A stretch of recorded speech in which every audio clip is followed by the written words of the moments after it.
Hey, welcome to She Has Something to Say. My name's Lori Harris. I'm your host, and today I have the honor of introducing two beautiful, dynamic, and powerful women who have a story to tell. And we have Detective Tania Owen and Vickie Speed with us today, and together they are Vickie and Tanya, and you're going to find out a lot about them. But the biggest, I think, the most powerful statement that I can make about the two of them is there is strength through their faith.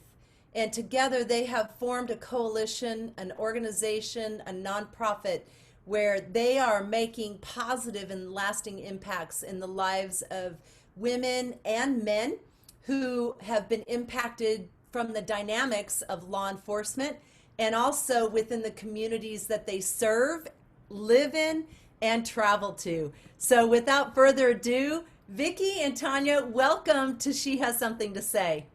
Thank you. Thank you for It's having great to us. be here. So I want to first just prompt this today. What brought me here, and Vickie, I'm just going to go right there. You and I have known each other since we were young girls, and I've just always just thought you were a powerful presence. You gifted people a sense of joy. You've always given people strength, your own. You exude it, and then beyond that, you're just a beautiful soul, and you're Thank very you. loyal. Tanya, if I can share with you going years back, that's this Give me girl some that dirt I on her. I need some dirt right, on her. right. I'll So pay you later, Lori. right out the cuff, and and I've just dug into your website that you have, and we're going to get into that in a moment. But first and foremost, if you could each just individually share a little bit about yourself, and then let's talk about how you came together after that. So, Vickie, why don't you start? Gosh, I'd love to just say, oh, I'm Vickie Speed. I was born and raised in the town that I live in, and obviously you and I grew up together. It was a great place to grow up. Graduated high school here, left for a couple years, came back. My career was really in accounting, construction. Did well with it. Kind of found my niche and met the man of my dreams. And he actually was not in law enforcement when I met him. He was a up and coming country singer, which was incredible in itself. And then he got on with the sheriff's department, and in the midst of that, we had a son. And he really, we stayed here because his life and his passion was working where we lived, and that's unusual for law enforcement, but it was something that was a decision he made. So we stayed here, and I actually worked close to home to be present as a mom because we both couldn't have that kind of career. And he really lived the dream. For him, it was the dream. So, typical middle class family, beautiful home, great friends, loved our community, and here we are. Yeah. Tanya, go ahead and share with us a little bit about who you are. Well, actually, I'm an immigrant. I was born in El Salvador, and my family brought me here, my siblings and I, to the United States in 1974. And of course, I completed schooling here in Southern California.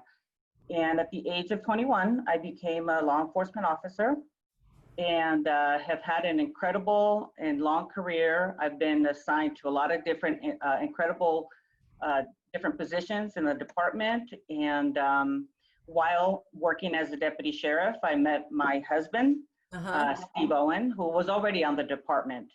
And, we both were previously married, both had children. So when we got married, we actually started with hitting the ground running because we started with a complete family from day one. And we were very blessed in that we had an incredible marriage. But like anything else, like any marriage, there's always ebbs and flows. And what's really incredible about this particular marriage is that God actually intervened during the time that we were hanging on by a string, and He got us through it. And I can say that it was an incredible marriage. The last several years in our marriage was pretty awesome because of God's blessings. And, you know, my husband was killed. He was actually murdered in the line of duty on October 5th, 2016. I remained on the department and retired in 2018 after serving the communities and in law enforcement for 32 years. Wow. Who are Vickie and Tania? Go for it, sister.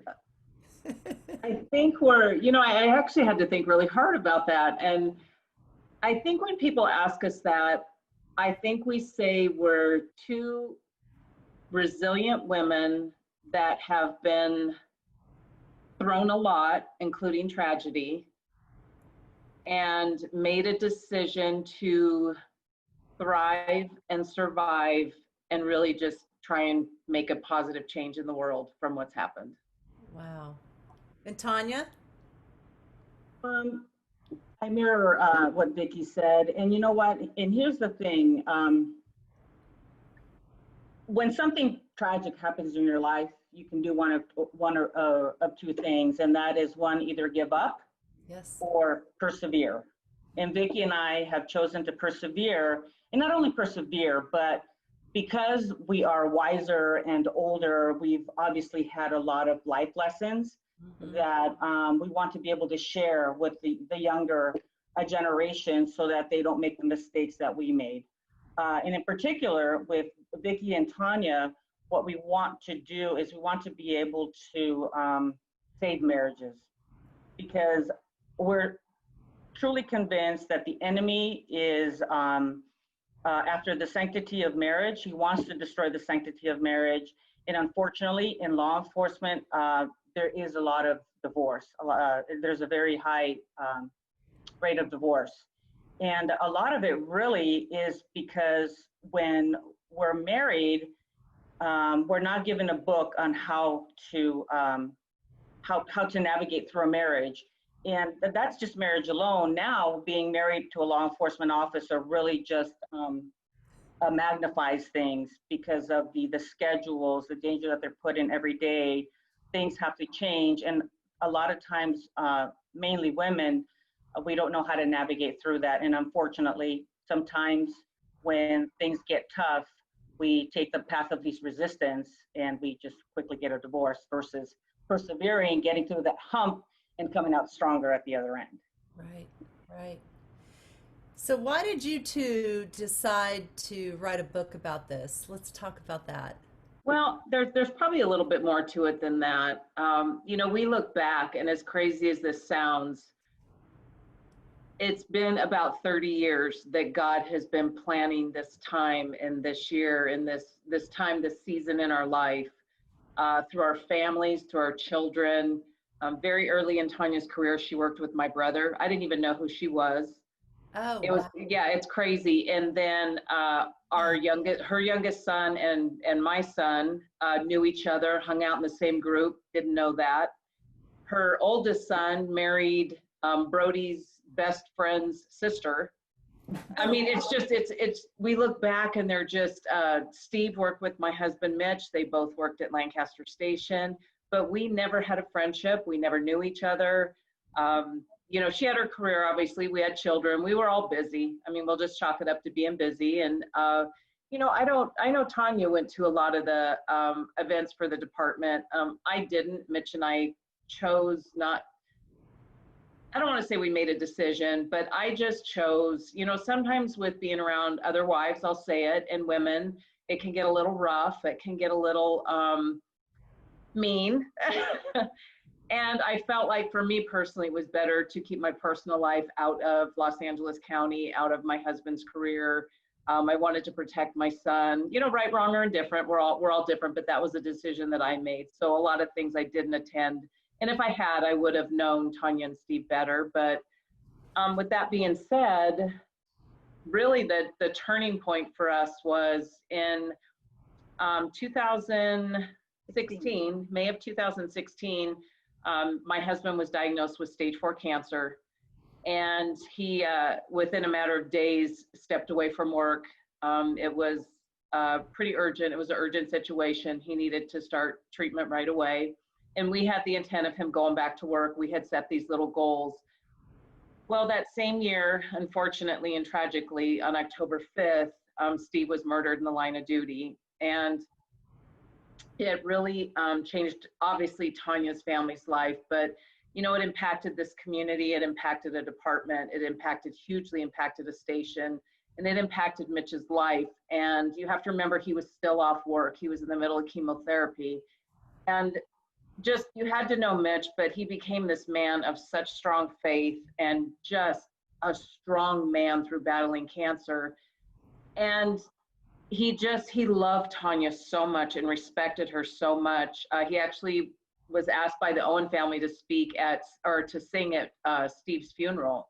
Oh. And that was a turning point. And really what Mitch did is he, I guess because he had the time, I don't know, I was still working full time, he really felt compelled to take Tanya's children under his wings and really take Tanya under his wings and just make sure everybody was okay. And that was really so high on his list of things to do.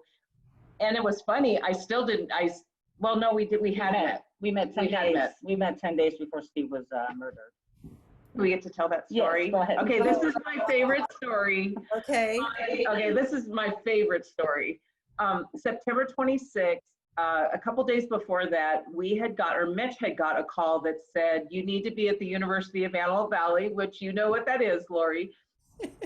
You need to be there. We're just asking you to be there. And Mitch was, I remember he's like, Vickie, what's going on? I'm like, I knew nothing. I'm like, I don't know.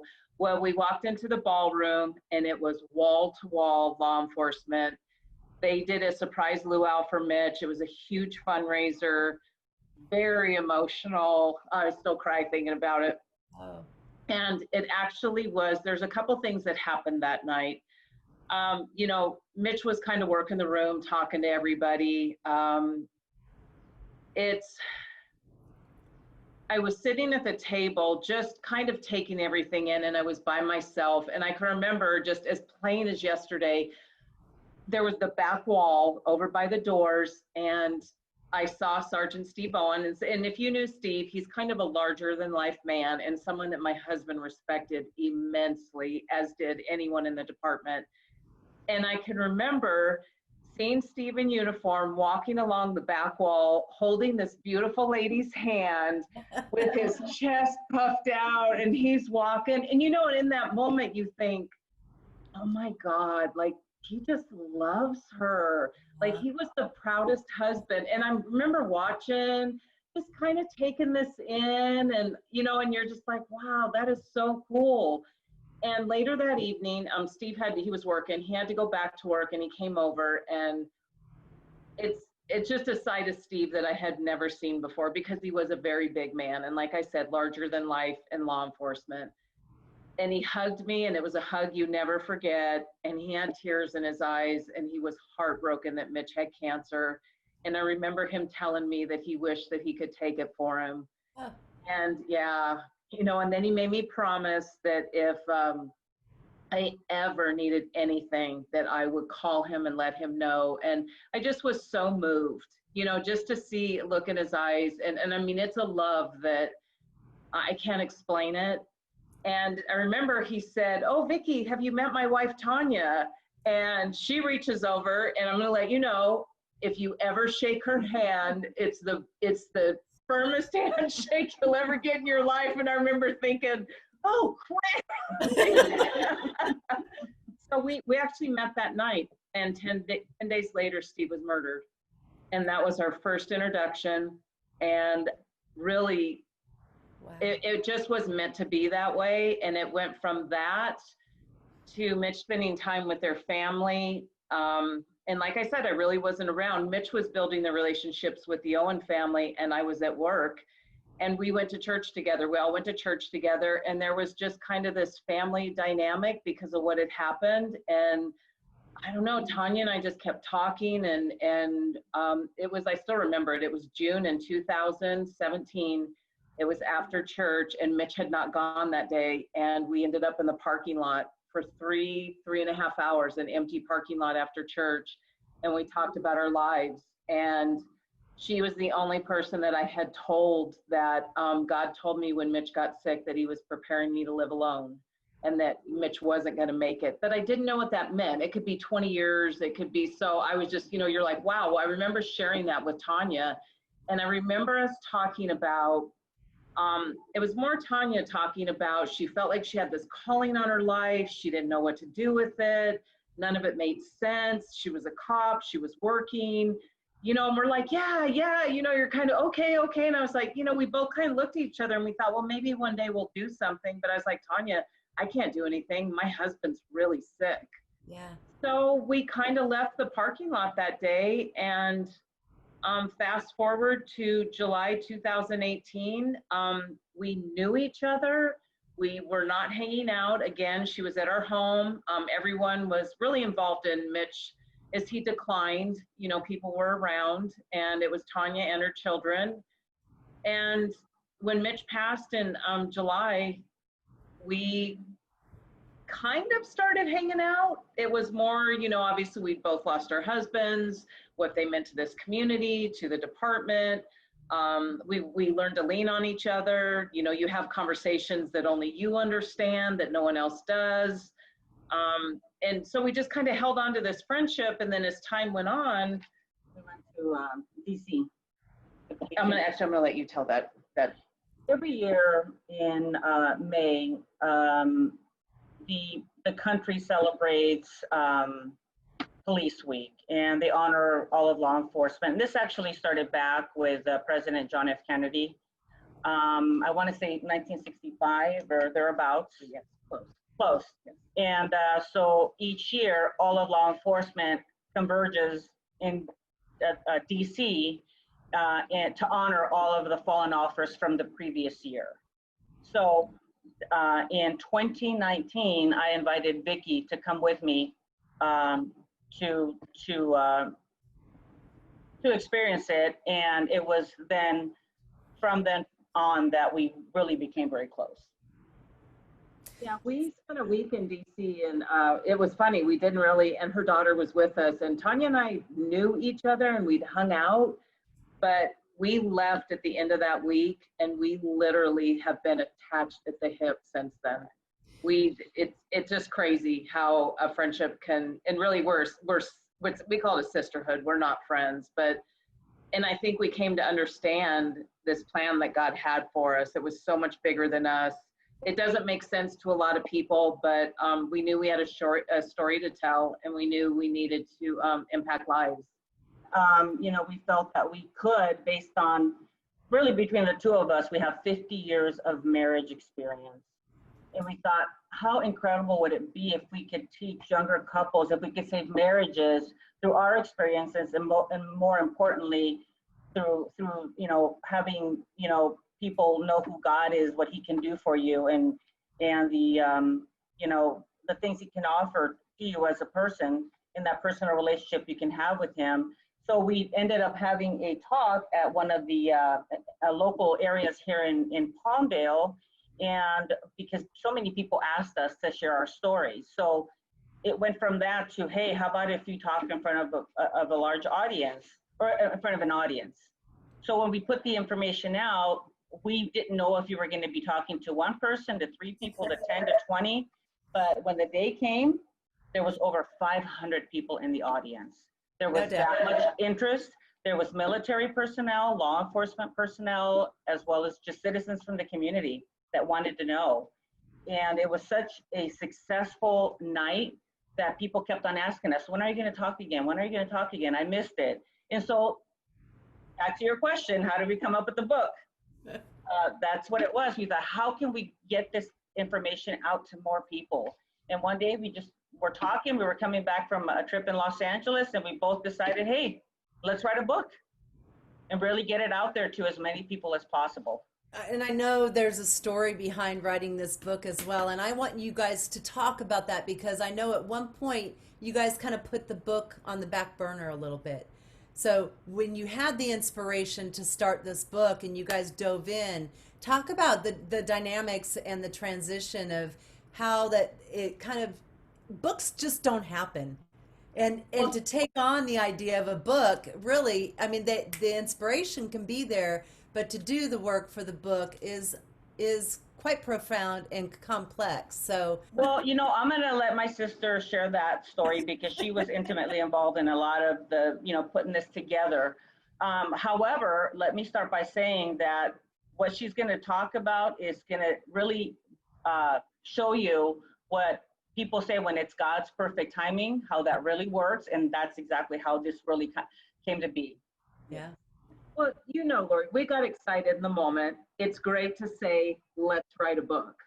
My background is construction and Tanya's is law enforcement. And it sounded so great, but then you go, oh my God, how do we do that? And let me back up and say, one of Mitch's bucket list items was to write a book, and he did it in 3 months, and it was very successful. Wow. So I had learned, not knowing, I had learned a lot from my husband, but he had also laid a path, I don't believe even knowing, and maybe he did know, because now I'm starting to believe Mitch knew what he was doing, that he was laying a path for Tanya and I for a lot of things. Uh-huh. So I felt very inspired. I thought, gosh, if Mitch could, honestly, my husband's dying and he wrote a successful book and just, it was incredible. So I found his notes and I thought, I'm not a dumb girl. I can do this. So I started doing research and I started reaching out and I thought, okay, if we can do some interviews and we can find a ghostwriter, we can find the people that we're going to need.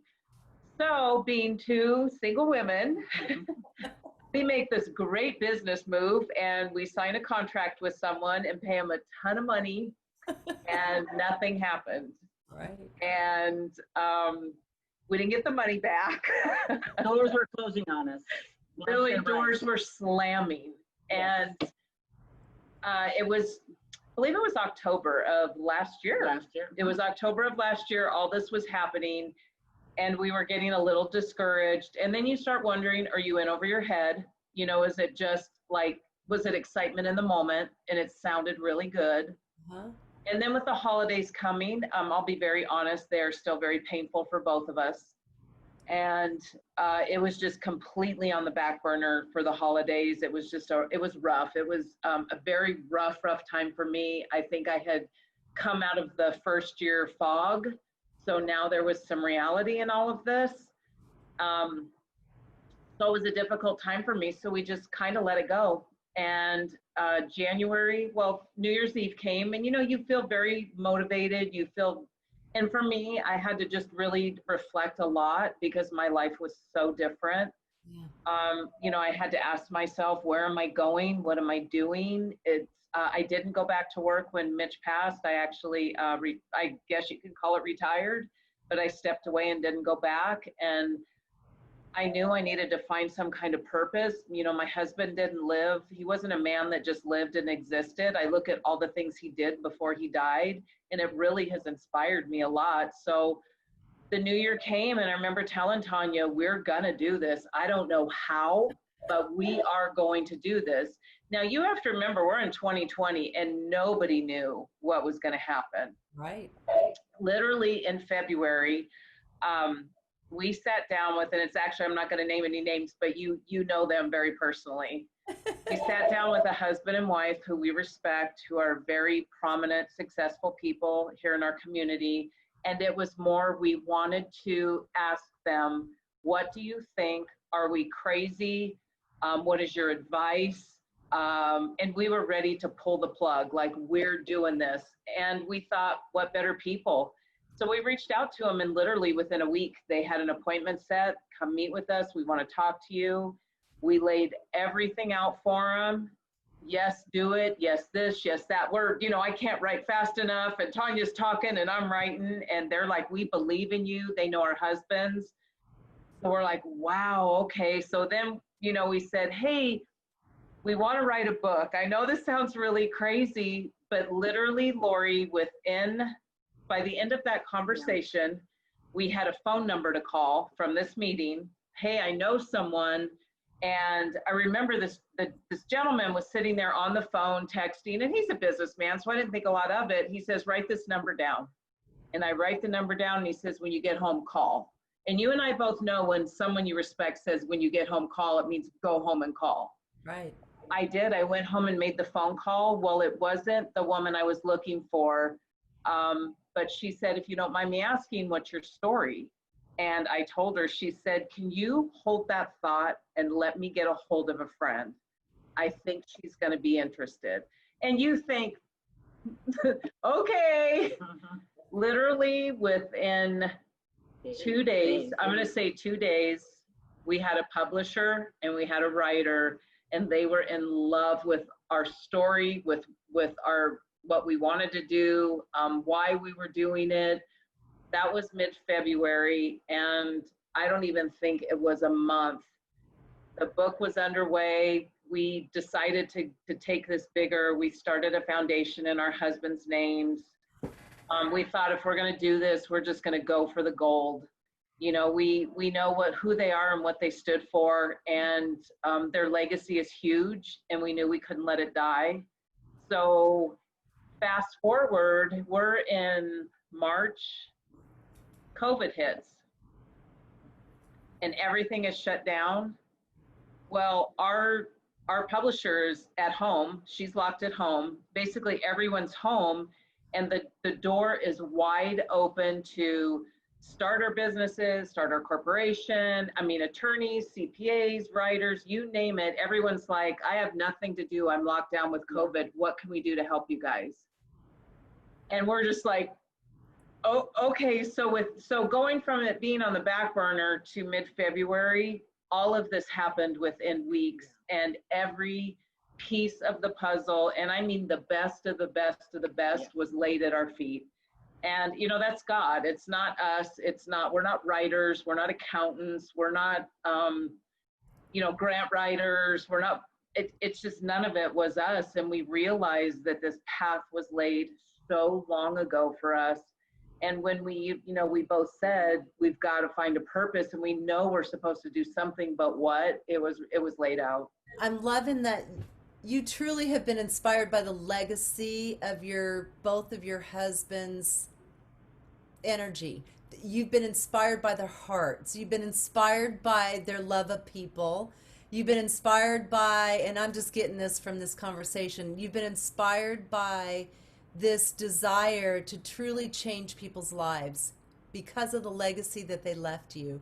And again, this roadmap, right? This is the Owen Speed Foundation that you're referencing, right? Correct. What is the mission of your foundation? You know, I think this holds true for a lot of people in law enforcement, but, you know, they're incredible people. And we're in a time right now that I know that isn't seen or understood, or, you know, we're in this racial tension and the riots and the looting but we know the two men that we were married to. I know the law enforcement officer Tania was, and I know the people we were surrounded by. And, you know, there's exceptions to every rule, but that's that 1%. Yes. And the rest of them are not that way. And, you know, the more Tania and I got to know each other and really compare stories and compare husbands and our lives, and, you know, when they died, especially with Steve, I can remember, I'll tell you this, there was a parolee that went on national TV to talk about Steve Owen changing his life and not giving up on him. Okay, as a cop, you don't go talk about these things or tell people you're doing that, or, oh, hey, guess what I did today? I don't even think Tania knew. I think we had talked about that. She didn't even know half of these stories, or that, you know, there was a young man I remember that I believe Steve arrested as a youth, and he continued to go to his home to take food, to buy him shoes, to check on him. Well, these are things that the public don't hear. And, you know, Mitch was the same way. I can remember when Mitch got into, Mitch and Steve both, you know, they didn't work like in patrol. They didn't know, there's not like a knock against that by any means, but they arrested the worst of the worst. That was their job. They took the monsters off the street. Yeah. And they didn't deal with just basic criminals. They were really hardcore criminals. Yeah. And, you know, I heard stories about my husband that he would do an interview and his thing was getting confessions. That was his specialty. But then he wanted to know you. He wanted to know your life. Why did you make these decisions? He wanted to give you a chance to, you know, yeah, you're going to prison because of the decisions you've made, but you can get out. You can change your life. Don't live this life. And, you know, to check on them or to know, you know, they keep track of them. You know, Mitch would know what prison these guys were at. He would, if he went there for something else, he would stop and talk to them. He would, well, these are things that the public doesn't know. And there are things, I didn't know this till Mitch died. Until, the detectives he worked with told me about this. And you just realize, you hear all these stories and it's like, well, how do you let this die? How do you let everything that they did, like, I want the world to know, and I believe Tania does too, these men are incredible and they stand for law enforcement. The 99.9% of men and women, that's what they do. Yeah. So with this foundation, there were a couple things. One was, we came to realize, we were blessed that our husbands made very good financial decisions, and we were blessed with that when they passed, but not everybody gets that. We understand grief and mourning. It's very, very difficult. I've come to understand, because I'd never experienced losing someone in the line of duty, what Tania's been through as a wife, as a first responder. It's like nothing I ever even imagined or experienced. The giving back, we really want to impact the youth in our community. Unfortunately, with COVID, a lot of this has been, put on hold. We want to go into the high schools. We want to start mentoring with these young men. There's so many kids that have just a mom at home. My husband was raised that way. He was raised by a single mother who raised two incredible men on her own. And we want them to understand who Mitch and Steve were. And we're not doing this because we thought of it. All we're doing is what they did in their life. That's all we're doing. And like we said, I think we feel their legacy is so huge. How could we not carry it on? There is much value to be created from two passionate, focused, and highly motivated women. And I think that you guys are given this gift. This has been a gift for you all. And within the foundation and the work that you guys are focusing on, there is an aspect of that it sounds like there's some unique things that these wives of law enforcement officers deal with. I want you guys to dig into that a little bit and share about those types of situations and what you're doing with the foundation to help those women. Well, I think Tania touched on it earlier. I think the biggest thing with women is marriage and being married to a first responder. I don't think it is any more difficult than that for a marriage, and I could be wrong, but it's just something that people don't understand.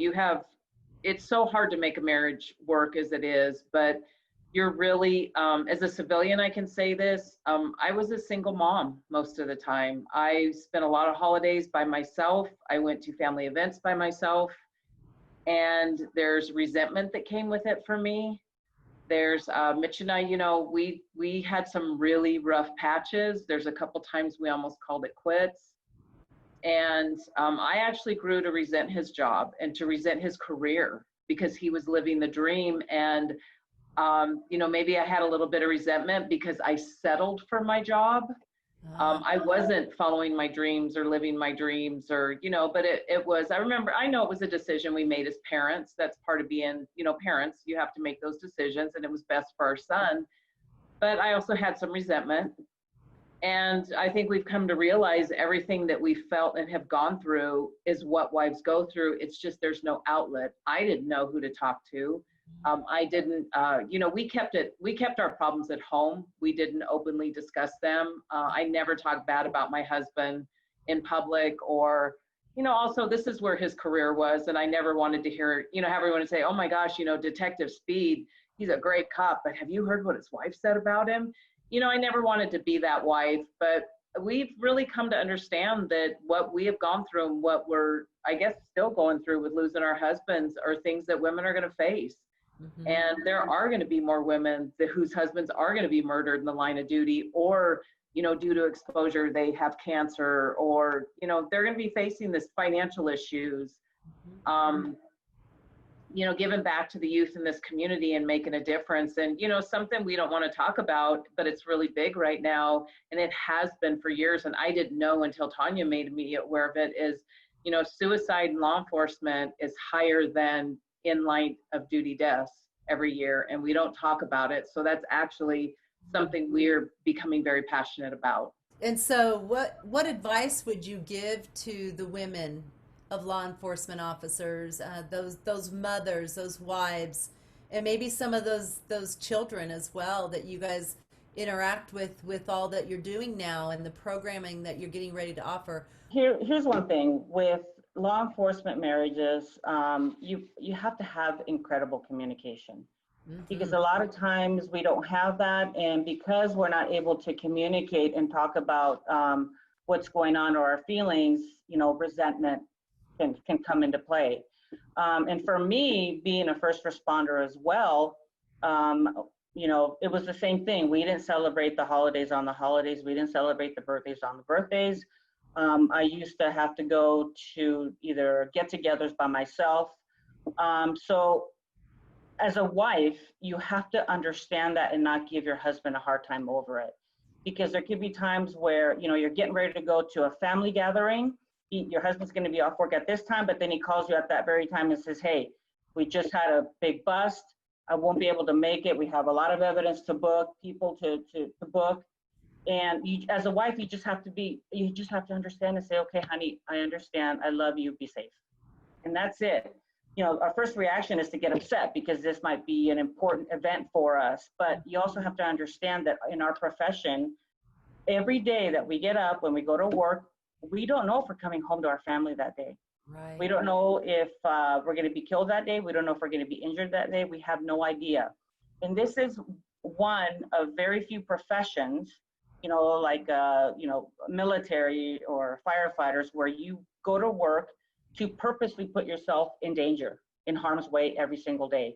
Because once we leave that gate from our station, it could be an e-ticket ride day, or it could be very slow. You have no idea. You could be fighting for your life in the next 30 minutes, or you could be gone in the next hour. We tell the wives that they have to have a lot of patience. And the other thing is they need to trust their husbands. Trust your husband, trust their training, and, be their support, and trust God, really. But, you can't worry about their safety. You have to give it to God. And that kind of brings me to a point that I want to make on that. And that was the Sunday before my husband was murdered. I remember one of the girls who is part of our, one of our singers. What's it called? The worship The group. worship group. I'm Right. sorry. One of the worship groups, her brother is in law enforcement. And she actually asked me a question. She says, Tania, do you ever worry about Steve? And I told her, no, I don't worry about him. He's in God's hands. And because she obviously had some concern for her brother's safety. 4 days later, my husband's murdered. The next time I came to church, I purposely looked for her and I sat her down and I said, hey, remember that Sunday you asked me if I worried about Steve? She says, yeah. I said, I still don't. He's still in God's hands. You can't limit your husbands as to what they want to do in their career. If they want to go work gangs, if they want to go work narcotics. Guys, we come into this profession because there's this adrenaline that we're after, okay? Right. And so the more danger we can put ourselves in, the better. Yeah, it sounds a little crazy, but so a lot of guys want to work SWAT, or they want to work narcotics, undercovers, all these jobs where they're going to really go out there and make a difference and make an impact. As a wife, you can't tell your husband, no, I don't want you to do that. It's too dangerous. Don't be a hero. You're crippling them. You can't do that. And a lot of times, we tell these women, it takes a really unique and special woman to be the wife of a law enforcement, just like it does a military person, because you literally have to be their safe place. Even though they're the strong guys physically, Yeah. we have to be that strength at home. We have to be their safe place. They need that.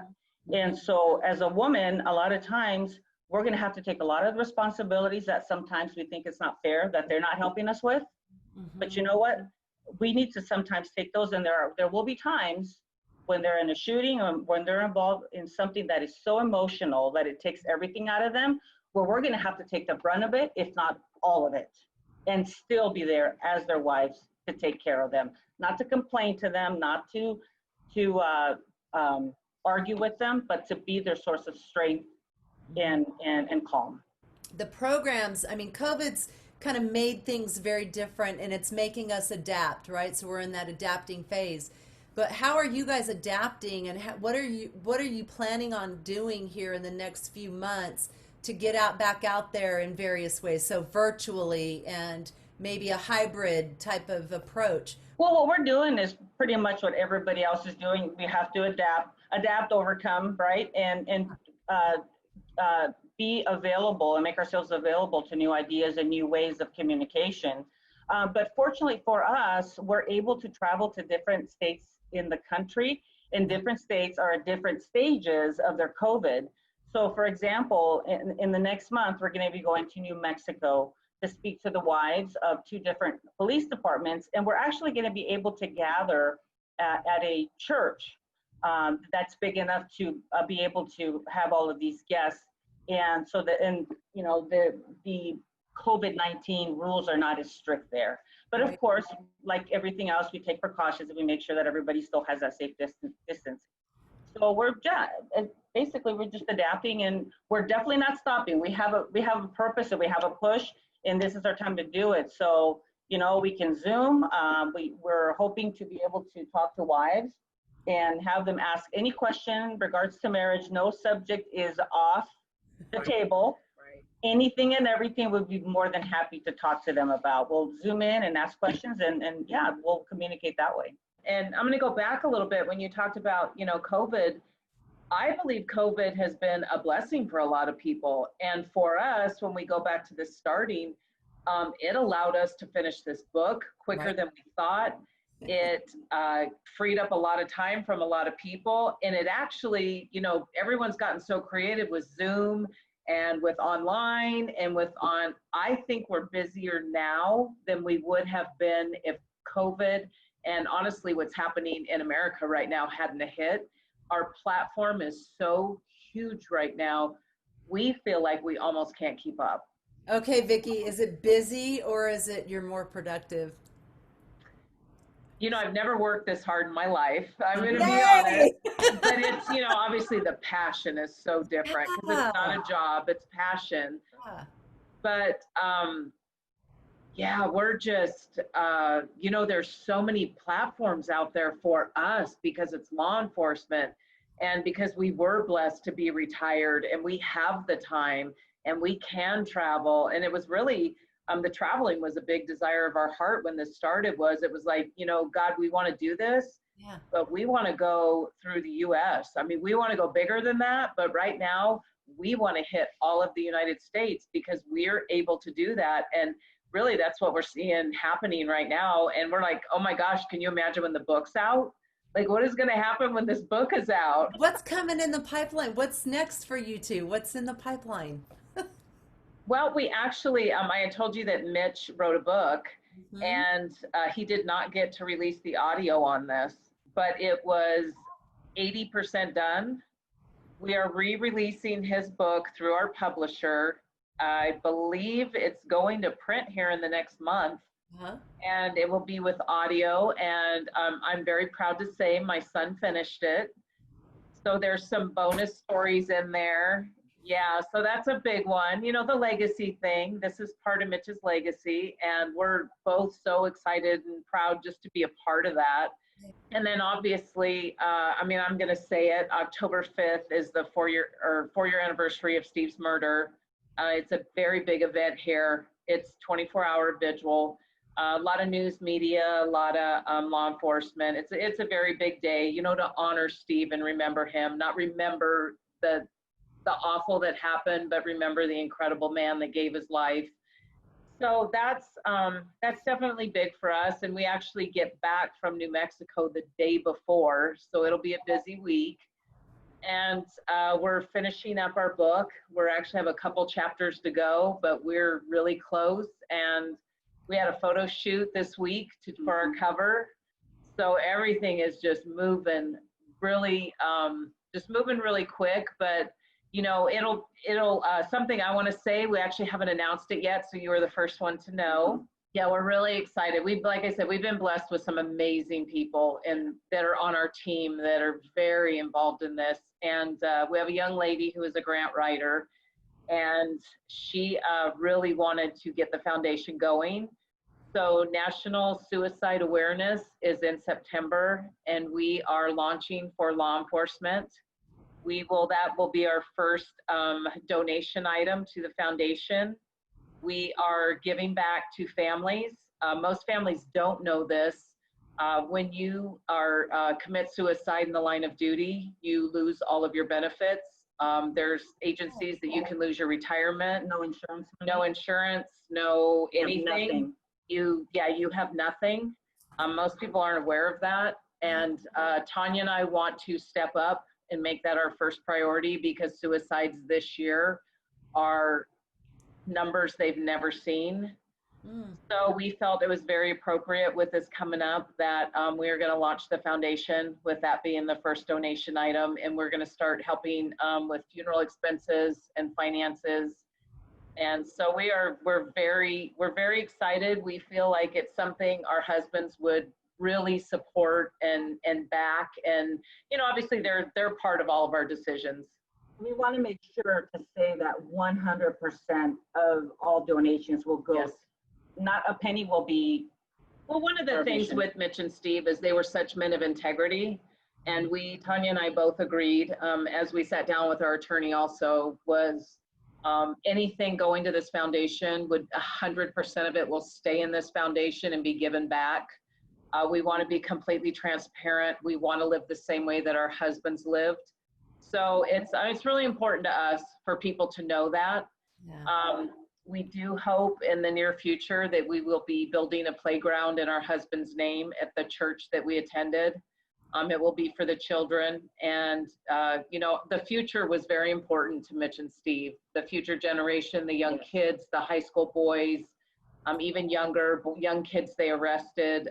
That was probably the top of the list for both of them, is to give them a future. And so that's something else that hopefully this year we're going to be a part of, and we'll see it, come to fruition. But suicide right now, we think it's so important to help these families. When you're killed in the line of duty, there are a lot of benefits, and we do understand that. Your most agencies, they do take really good care of you, but if you become sick or if there's suicide involved, you don't see that. You don't get those benefits. A lot of them don't see the retirement. There are so many women that don't work, that have a lot of kids at home, young wives, babies, 5, 6 kids. And so that's going to become our passion. And their husband's income is, really sustaining everything. One of the big dreams that we have, depending on how successful we are with this organization, is we would at some point would love to have a retreat or some type of counseling for young marriages, law enforcement marriages, so that they can get it right and we can change those numbers, divorce rate, and really just have an impact on that. If we can change one marriage, that we really, we did our job. We did our job. We did our job. But we know we can do a lot more. Where can they go to connect with you? Where can they go to learn more about what you're doing, about the Owen Speed Foundation, and also about you two? As far as Tanya and I, we actually have our own website. It's Vickie and Tania, TANIA.com. And that really goes into depth in our story. And then what we're doing as far as speaking and our book and the books that are coming out. As far as the foundation, which is really about Mitch and Steve and giving back to this community and hopefully all of America is what we hope for. That is owenspeed.com. And they're tied together, so you can go from one to the other. But, we would love if people would read about us and just, we are sharing our story, and it is very raw.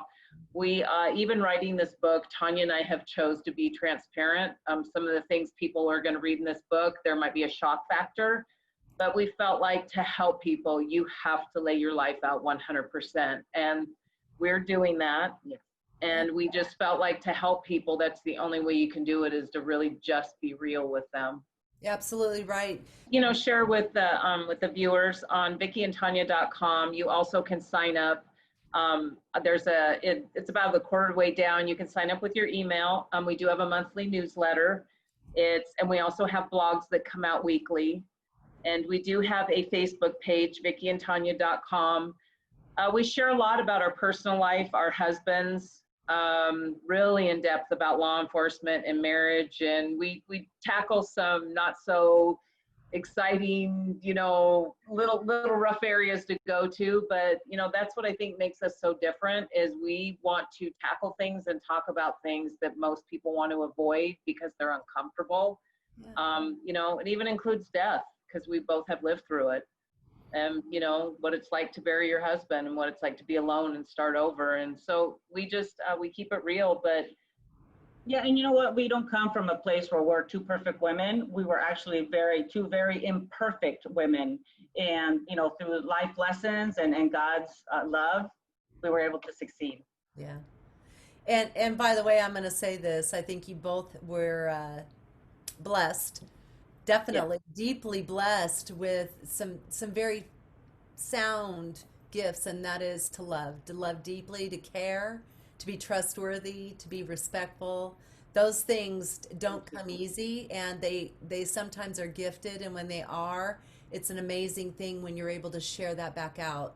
That truly is legacy, ladies, and I'm just Thank oh, you. it's such a wonderful, wonderful story that you've shared.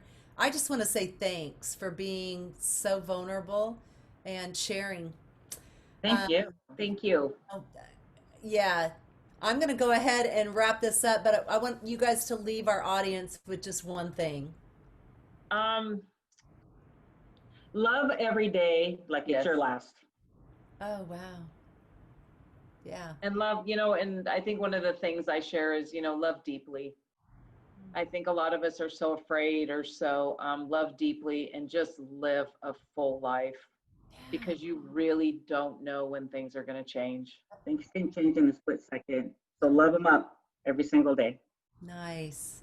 Well, ladies, thank you very much. I appreciate you. And again, you can find Vickie and Tanya out on the web. You can also go to owenspeed.com. You can also find them on Facebook. And so, with that, anyone else that's interested in becoming a part of She, please reach out to info@shehassomethingt0say. And until our next interview, thank you. And you guys have a great day. Thank you. Have a great Thank day, you. Lori. Thank you.